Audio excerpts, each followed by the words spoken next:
자, 드디어 오늘의 메인 타이틀이네요. 지금 미래통합당이 난리가 났어요. 근데 제가 했던 말들을 기억하셔야 됩니다. 김용호는 황교안의 아바타일 거라고 표현했던 분들이 있어요. 실제로 황교안은 정치력이 없다 보니까 그 자기들 자원들 중에서 누구를 공관위원장으로 하면 좋을까를 고민했을 거고, 거기에 국회의장까지 지낸 김용호를 공관위원장으로 일단 안 쳤어요. 근데 서로 깊은 교감이 없는 상태에서 안 쳤을 거라고 보고, 그래서 이제 사실상 그런 정당들은 공관위원장이라고 하는 게 사실 당대표의 아바타인 경우가 꽤 있거든요. 근데 김용호가 뭔가 하는 게 너무 이상한 거야.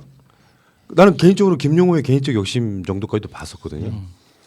근데 이게 이제 공관위에서 통과가 되면 그걸 최고위원회에서 추인하면 끝나는 거잖아요.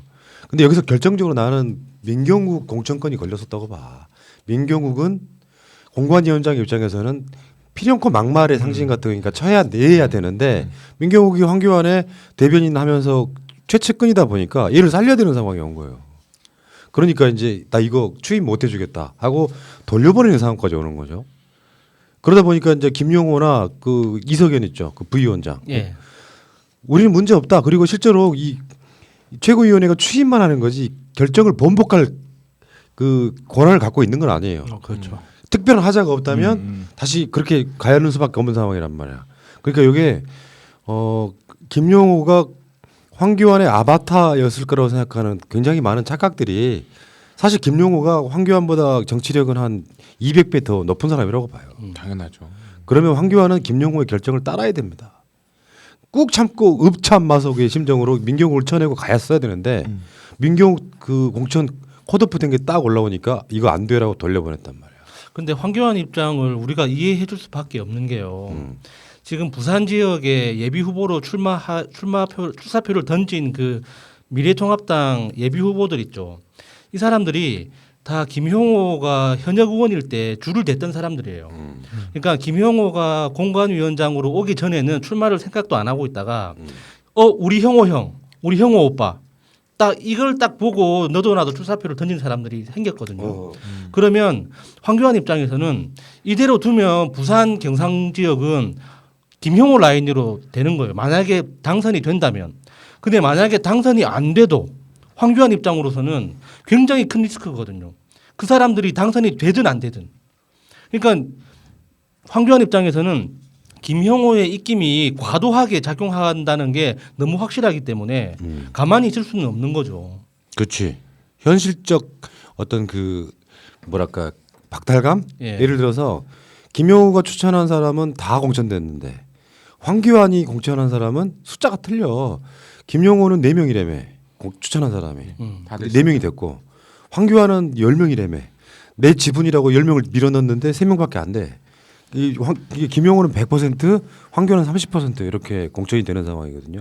그러면 속으로 이런 생각하지. 그쪽 부류는 아니 세상 사가 다 그래. 건방진 새끼. 아니 내 사람들을 저렇게 쳐내고 지 사람들만 꽂아? 이게 속이 부글부글한 건데 그걸 참을 수 있어야 나는 진정한 리더라고 생각해요. 전체 큰 판을 봐야지. 얘네들이 공천이 잘 돼가지고 총선을 선방하면 결론적으로 이득을 얻는 건 황교안이잖아요. 근데 황교안이 그 꼴을 못 참는 거야. 정치력이 그래서 없는 거라고 보는 거야. 그러니까 저는 기본적으로 이과의 두뇌를 갖고 있기 때문에 사물을 되게 단순화해서 보는 걸 좋아하는데 김용호가 아마도 황교안의 아바타도 갔을 거예요. 근데 황교안 같이 정치력이 떨어지고 판단력이 떨어지는 사람이 자기 아바타들 제대로 통제를 하겠느냐. 이렇게 생각을 해보면 김용호 입장에서 아바타도 갔다 하더라도 자기 독자적인 세력을 만든 건 너무 당연한 거거든요. 아니 아바타인 줄 알고 갔는데 조정해서 내려오는 거는 형편없고 자기 마음대로 해도 누가 견제조차 제대로 못 하는데 당연히 독자적인 행동을 하게 마련이죠. 이거는 어떻게 보면 지금 이거는 한성교도 비슷한 현상이 뭐 이미 생기고 있죠, 사실. 예, 비슷하게 생길 거고 그쪽의 분열도 만만치는 않을 거예요, 결코. 자, 그 황교안과 김용호 뭐 심한 경우는 표현을 뭐 정면 충돌, 뭐 황교안이 김용호에게 엄청나게 화를 낸 이런 상황이 됐단 말이죠. 참 볼만한 싸움이 됐어요. 이런 상황이 있고 민경욱을 살리고 싶어하는 그 충정은 이해되지만 대표적으로 그런 거라고 생각하거든요. 민경욱 같은 자를 잘라내는 데 있어가지고 공개적으로 동의는 못하더라도 진짜 그걸 읍참마석이라고 하잖아. 자기 오른팔을 잘라낸다는 게 그거를 지키겠다고 저렇게 나서는 순간에 당이 이제 아사리판 되는 거예요. 지치큰 지키겠다고 저런다 싶으면은 혁신경전 이미지도 없고 생각해봐봐. 불필요한 논란이라고 환경이 모자란 거예요. 민경욱은 막말의 아이콘 같은 사람이란 말이야. 근데 그 민경욱을 살리기 위해서 저렇게 당내 갈등이 생겼어요. 설사 민경욱이 살아난다고 해도 그 논란 자체는 민경욱이 컷오프된 논란과는 상상을 할 수 없을 정도로 더 커진단 그렇죠. 말이야. 네. 그러니까 예를 들면 이 상황을 황교안이 그냥 묻고 갔어야 전체판에 주는 영향이라는 게 있는데 혁신이라는 이미지는 얻는 거잖아요. 근데 민경욱을 만약에 살리겠다고 이렇게 붙고 이 재심이가 혹시나 돼서 만약에 민경욱이 올라간다고 해봐요. 실이 엄청 더 많은 거라는 걸 왜 모를까 이런 생각이 드는 거죠. 일단 뭐 정상적인 지능을 가진 사람이라면 당연히 푸나님처럼 생각해야 되는데 황교안 입장에서 한번 생각해 보죠. 이렇게 정치력이 딸리고 사고 자체는 사실 민경욱이나 황교안이랑 별 차이가 없을 거란 말이에요. 그러면 민경욱이 하는 말을 과연 황교안이 이걸 듣자마자 막말이라고 인식을 했을지도 우선 의문스럽고 막말이라고 인식을 했다 치더라도 틀린 말이 뭐 있어. 시원시원하게 말 잘했네. 내 주변에 있는 사람들 다 잘했다던데? 이렇게 나와버릴 가능성이 좀 클 것 같아요. 이 황교안이라는 인물 그 댐댐이를 봤을 때. 그런 생각의 연장선에서 그러니까 황교안이 원래 자기 머릿속에서 구상은 실현 가능성과 별개로 검사 출신 라인들을 자기 계보로 다 낙하산으로 꽂고 싶은데 실제로 공천이 시작되고 나니까 공천 심사가 시작되고 나니까 꽂을 만한 인물이 없는 거예요. 만약에 민경욱이 공천 탈락됐을 때 그러면 그 민경욱 대신에 이 인물은 어떠냐 하고 당당하게 내놓을 수 있는 인물이 있어야 되거든요. 근데 그 인물은 황교안 머릿속에서는 되도록이면 검사 출신 후배들을 꽂아놓고 싶은데 그럴 만한 사람이 없으니까 결국에는 자기한테 편들어주던 민경욱을 끝까지 붙잡고 싶은 그 마음밖에 안 남는 거죠. 진짜 초라한 모습이에요, 진짜. 자, 어쨌건 그 민경욱 그 컷오프된 곳이 인천 연수을이잖아요. 거기에 공천된 사람이 민현주라고 유승민계야. 그러니까 이 지점에서 내가 봤을 때 빡 돌았다고 보거든요. 유승민계에 민현주가 꽂히고 황교안계인 민경욱이 컷오프됐다. 여기 진짜 지연 말단적인 것에 흥분하고 거기에 뭔가 그런 방식으로 해서 반항하기 시작하면은 공당이라고 볼 수가 없는 거예요. 아니 그럼 황교안계는 다 공천돼야 되나? 근데 공천을 했는데 옛날에 막말했던 놈들 다 공천돼야 되나? 그러니까 황교안이 모자란 건 이런 거예요. 김용호한테 맡겼을 때는 내 측근들부터 쳐내시오라고 하는 것이 정상적인 리더야. 그래야 뭔가 얻을 수 있는 측면들이 있단 말이야. 이해찬 대표가 출마 안 한 거하고 똑같은 논리예요.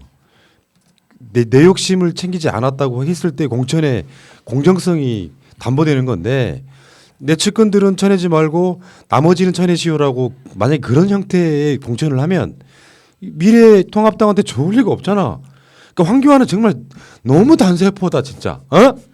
그렇게 그 정도의 사고가 되시는 분이 그렇게 대통령 대리를 했을 리도 없고 문자도 해고당하고 그럴 리도 없잖아요. 그러니까요. 그런 네. 정도 사고가 안 되는 분인 거죠. 그리고 참고로 대구에서 그 황교안 대표가 발탁한 그 인물 중에 3명 중에 한 명이 여자분이에요. 대구 북구 갑의 여자분인데 한국 여성 유권자연맹 중앙회장. 그러니까 어떻게 보면 기존에 활동하신 분도 아니에요. 이분이 단수공천 돼가지고요. 단수공천이 됐거든요. 엊그저께 여기 지역에 있는 그 예비 후보들이 가서 그 미래통합당 당사에 가서 농성을 했어요. 어떻게 이럴 수가 있냐. 그러니까 그 황교안 대표가 한 사람조차도 이렇게 제대로 된 인물을 데려오지 못한다는 게 참 기가 막힌 거예요. 이게. 그러니까 말했잖아요. 지금 김용호가 나름 혁신 공천 이미지를 얻긴 했는데 네. 거기서 그걸로 끝이었어. 네. 잘라냈는데 대체할 인물이 없다 보니까 여기서 자른 놈을 줬다 갖다 쓰고. 그렇죠. 그러니까 그게 몇 군데 안 되더라도요. 그 이미지가 계속 남아 있는 거거든요. 이게 이쪽에 잘라낸 놈을 저쪽에 갖다 주면 저쪽 주민들이 뭐라 그러겠어요. 저쪽에 잘린 놈을 왜 우리한테 주냐. 뭐 인물 재활용도 아니고. 지금 그게 구로울 같은 데가 다 그런 방식으로 맞습니다. 이루어지고 있지 않습니까? 그러니까 자유한국당이 지금 뭔가 엄청나게 하려고 했지만 원래 그런 거거든요. 그런 자리는 칼제비잖아요. 공천관리위원장이. 그럼 정권 주고 시작하는 거야. 그리고 그 공천에 대한 그 결과물이 좋았을 때는 그 모든 이미지는 당 대표가 얻는 거예요. 그렇죠. 여기까지가 딱 우리가 알고 있는 기본 정치의 기본이거든. 근데 살짝 그 디테일한 부분에 아무튼 이자는 내가 보기엔 기도 얇아. 주위에서 대표님 이게 민경우 목소리예요. 어떻게 유승민을 거줄 수가 있어요? 이러면 그래? 그러면서 우리 이거 다시 해야 된다는 그런 메시지를 내는 게 가능합니까? 순진한 것 같아요, 황교안 대표가. 그러니까 내가 봤을 때는요. 김용호에게 완전히 발렸다. 김용호한테 완전히 발렸다. 그러니까 고품격 이간질 방송으로서 지금 자유한국당은 김용호가 사실상 당 대표다. 난 그런 얘기 하고 싶어요. 아 맞아요. 그러니까 황교안 입장을 이해해 주자는 거죠. 얼마나 초라하고 뿔분해 하겠습니까? 내가 당 대표인데 실질적인 당 대표 권한을 김용호가 행사하고 있고 실제로 지역에서 움직임도 김용호를 바라보고 움직이고 있다는 게 너무 티가 나니까 황교안 입장에서는 화가 날 수밖에 없죠. 근데 황교안 입장에서 화가 날 수밖에 없는 이유가 하나 더 있습니다. 김용호가 영입한 사람이 4명이에요. 태용호, 강남 갑, 다음에 송한섭이라고 이 사람이 지금 우리 옆에 있는 변호사랑 비슷한 사람이네. 검사 겸 의사. 재수 없어. 검사 변호사 겸 의사 여기 계시고 여기는 근데 검의사네. 검의사. 검의사 재수. 그러니까 송한섭 검의사가 양천 갑. 윤희숙 그 한국개발연구원 뭐 교수. 이 사람은 서초 갑. 이수희 변호사 강동 갑. 근데 이게 전통적으로 이 당선 가능한 보통 자유한국당 부류가 당선 많이 됐던 곳, 그러니까 상당히 당선 가능성이 높은 곳에 4명이 전부 다 공천이 된 거예요. 아무나 된 거네요. 그러니까 공천이 되면 단순 숫자만 갖고 비교할 수는 없잖아요. 그러니까 당선 가능한 지역이 얼마나 꽂혔는지도 지금 황교안도 당선 불가능한 험지에 나와 계시지 않습니까? 이런 상황이다 보니까 부글부글 할 수밖에 없는데 다시 말씀드리지만요, 이게 당을 망치는 대표적인 지름길 중에 하나예요. 물론 김용호가 이렇게 안 했으면 좋겠지만. 그거 보고 단순 비교를 해보니까 김용호가 당대표 같은데 이런 생각 드는 순간에 이제 부글부글 하면서 계속 지지고 볶을 텐데 자, 그 미래통합당 열심히 지지고 볶고 싸우시면서 탈당도 해주시고 많은 어떤 여러분들의 그 뭐랄까요 공천 컷오프 되신 분들의 뭐랄까 투쟁을 한번 바라보겠습니다. 컷오프 때문에 미래한국당 가서 지역권 나오면 되잖아요. 안 받아준다고 했잖아요. 그럼 한성교가 안 받아준대요. 뭐 한성교를 잘 꾸실래야 아무튼 진짜 나는 김용훈 욕할 지점이 없어 지금. 그 많은 254개 지역구 중에서 내석 하나 권관위원장 몫으로 꽂았다고 그게 배가 아파가지고 에라이 새끼들아. 근데 진짜. 황교안 입장에서는 자기가 장악할 능력이 안 되기 때문에 자기 측근이 잘려 나가 버리면 총선 이후에는 자기가 설 자리가 완전히 없어져 버린다는 걸 좀 알고 있는 것 같아요. 그리고 이야기 들어보니까 강남갑 같은 경우는 태용호 공천을 엄청 반대하시더만 주민들이. 태용호가 국회에 들어가서 강남갑의 이익을 어떻게 대변할 것인지. 누군들 아니 주민들 입장에서는 열받죠. 도대체 그 사람이 사람 뭘로 보고 그러니까 진짜. 주민들 수준이 워낙 높기 때문에 최소한 나 정도 되는 사람이어야 되는데 태용호가 아무리 뭐 북한에서 뭐 높은 지위에 있었다고 한들 결국에는 범죄를 저지르고 넘어온 사람이고 우리나라 실정도 잘 모를 뿐더러 우리나라에서도 굉장히 특수한 어떤 사회적 지형을 가지고 있는 강남에서 대표한다는 건 좀 다른 이야기니까. 그러니까 저는 거기는 포기하고 공천한 것 같아요. 태영호는 포기하고.